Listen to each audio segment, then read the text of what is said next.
how does it feel to be back on the Gold Coast? Look, a ray of sunshine amongst all the dim news of COVID. Really, we've had an extraordinary sale in great weather, and both buyers and sellers are happy. It is such a huge event there on the Gold Coast. It goes from strength to strength each year. What do you think is the magic of Magic Millions? Well, I think everybody likes to come here. Breeders and their wives can both come. They can enjoy themselves. The wives can be at the beach if they want to, rather than at the sales, while the husbands are at the sales, or the other way around, depending on the arrangements. But the restaurants, hotels, it's just a holiday atmosphere, and it's a positive atmosphere. And in that atmosphere, people go ahead and spend and make decisions and enjoy themselves, and it's great.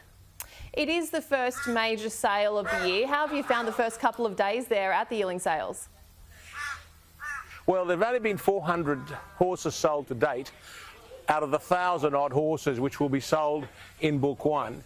And those 400 horses have averaged about 12 to 15% above the average last year. So it's a very buoyant market, and the clearance rate has been just extraordinary, 94%. I don't think I've been to a sale where we've had a 94% clearance rate. So all the horses are getting sold, and people are having fun, and the trade is good and sound.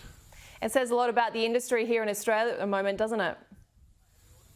Yeah, there's no doubt. I think the fact that we've been able to get through COVID and survive during that COVID period, and the engagement has, I suppose, grown as people have been stuck at home and not being able to do other things. Racing has continued, and so people have been drawn to it, and the pie is growing. So it's very positive for the industry. Now, I did read that you were feeling a little bit more cautious ahead of the season opening auction. Why is that? Were you worried because you've still got international buyers overseas and perhaps not as much foot traffic as usual? Exactly. I can't believe what I'm living here at the moment, the market being as strong as it is, because I know of so many buyers that decided not to come in fear of COVID. With all the bad news, both in New South Wales, Victoria and Queensland, they've decided to stay put. Also, very few international buyers are here. But it's obvious that they're using agents and they're going online, and that's how they're bidding. And so it hasn't had the effect that I perceived it might have. When I got here, I realised there were far fewer people than I thought would be here, but it hasn't made a difference. Now, today, a Not a Single Doubt colt topped today's sales for $1.7 million. You must take a little bit of pride in that. I'm very proud of the old boy. He's quietly in his, as you know, he's incapacitated, but he's still alive at Arrowfield. We're taking care of him, and but he's made the headlines today. And a few of our other stallions have done well too, Julie, including the new boy, the Autumn Sun. He's averaged incredibly well, with a lot of demand for his stock. I wanted to talk to you about the Autumn Sun because this is the first crop. You've got, I think, 8 colts, 3 fillies. Of course, he is a 5-time Group 1 winner. You've got a bit of a soft spot for this guy. He is something special. What's been the response? Well, he's had 29 starters here, of which I don't know how many have been sold to date, but over the whole sale he'll sell 29. They've averaged something like $400 and something $1,000, which is quite amazing in itself. And they're all being sold. There hasn't been one pass in. And of course, he's a horse that went to stud with the greatest credentials as an athlete, as a physical Adonis, really, amongst horses, and with a wonderful pedigree.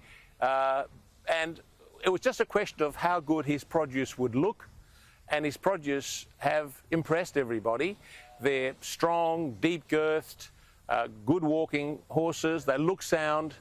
They come out sound on the x-rays. I noted that we checked the x-rays of all the 29 of them, and the great majority were just clean on x-ray. So all that augurs well for him in the future.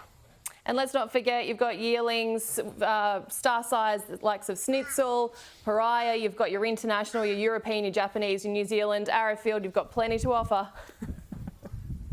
Well, they've all been sought after today. We've we've sold all our horses today and yesterday. We haven't retained anything, and it's great. And I'm really pleased with both our team at home for the work they do to get these horses to market and to develop the horses during the first 15 months of their life, and very grateful to the guys here on the ground for showing them and doing a wonderful job taking care of the horses. But it's been a great result, not only for us, but for most studs, I would say. Which is wonderful news indeed. You're looking forward to Saturday's race day as well? Yes, I am. There are a couple of schnitzels in one race and a schnitzel in another, and we have some Arrowfield connections in both the 2-year-old race and the 3-year-old race, and it's going to be a great day no matter what the result is. It'll be a great day's racing. Well, John Messara, it's always a pleasure to catch up with you. Enjoy the rest of the week there, and we can't wait to see you back at Arrowfield very soon. Julie, you'll have to come out here next year and partake in the festivities at the Magic Millions. Don't you worry, I will be there. I'll see you soon, John. Thank you.